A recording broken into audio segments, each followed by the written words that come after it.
Everyone. I have been reflecting on GCCs, the Global Competency Centers, and the real growth of GCCs.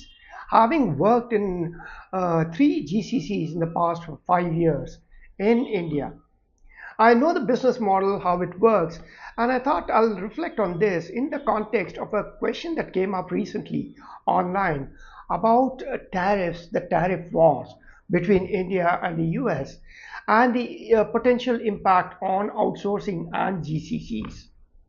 So, just to set the context, what are GCCs and why are they in the news? Global Competency Centers, aka GCCs, are the offshore arm of a large organization. So, large organizations, say in the US or elsewhere, that want to expand into global markets or expand their talent base, generally consider offshoring, that is, tying up with a vendor, or in many cases, they establish their own development centers, increasingly what is called the GCCs, the Global Competency Center. So the range of GCCs are huge, starting from the FAANGs and the MAANGs, the Microsoft, Amazon, Google, Facebook, and all these large tech companies have their own development centers in India, in China, in Singapore, and in other parts of the world, what they call the Global Competency Centers. Likewise, multinational companies and Fortune 500 companies. Almost every Fortune 500 company has its own GCC in India. Not surprisingly, some of the small mid-sized companies have also jumped the bandwagon and have their GCCs in India. India has more than 1800 to 2000 GCCs. And as per Nirmala Sitharaman, the finance minister, India employs more than 2.6 million people in GCCs across the country. And given the breadth and depth of the GCCs, these are really spread out across the country. They used to be in the major centers, in the major metros like Bangalore, Hyderabad, Chennai, Pune. Now they are springing up in tier 2, tier 3 cities, Coimbatore, Mysore, Jaipur. A lot of these other smaller cities are also seeing an influx of GCCs, primarily to capitalize on the talent pool and the lower cost. So it really comes down to the cost arbitrage. Because when it comes to multinational companies, what they look at in GCC is the availability of talent pool at a lower cost. So in my previous company, what we used to call was HCC versus LCC, high cost countries versus low cost countries. So you want to balance out the talent in to these two buckets and leverage the LCCs as much as possible, lower cost countries. And all this is fair and good because the industry has been booming, has been growing. And if you look at the projections, the analysts are talking about the growth of 10 to 15% year on year growth of GCCs.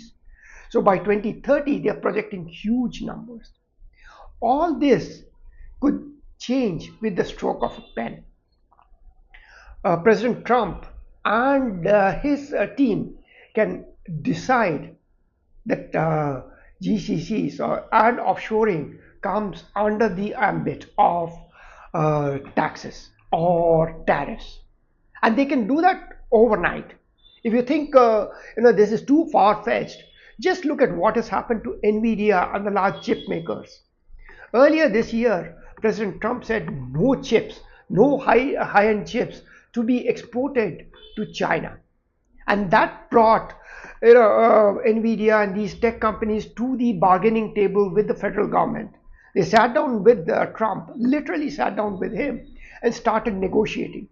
And what happened is they offered 15% of their sales as a tax to the US government, which was unthinkable in the previous administration or in previous times. So this is the kind of game that Trump and his administration are playing. Now, is it too far-fetched to say that they will come after GCCs?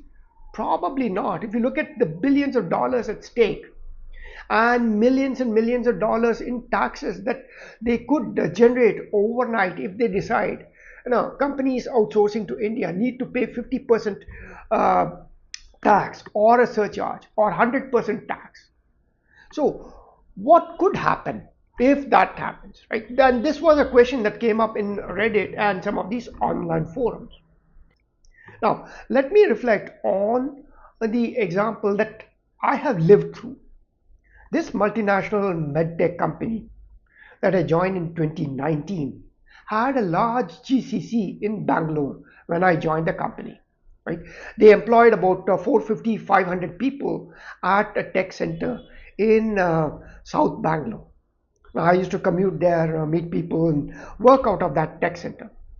Now, a new CFO took over, a new CIO took over, and looked at the numbers and said, maybe it makes sense to outsource the entire GCC, that Global Competency Center in Bangalore, to a vendor. They negotiated hard. Cognizant was the lead bidder. They came up with the bid and took over that GCC lock, stock, and barrel, which means almost overnight, in the span of 3 to 4 months, 450 to 500 people were rebadged as Cognizant employees. They were no longer on the books of this medtech company. And almost overnight, the company had outsourced to the vendor. GCC was disbanded. Only a few of us remained offshore as key employees running the operations. Now, this went on for 3 to 4 years. Time changed, new leaders came. And when a new CFO came in, that CFO came in with a GCC background, got excited again, and asked the CIO to revive this strategy. Almost overnight, we started hiring in Hyderabad, leased an office space, and began growing from 50 to 100 to 200, and now almost 450 to 500 people in Hyderabad. So the GCC strategies, even in companies without the tariff wars, without the threat of large taxes, can continue to shift. So what it means is, if you are an employee in a GCC or working closely with talent pool in GCCs, keep your eyes and ears wide open. Strategies will shift.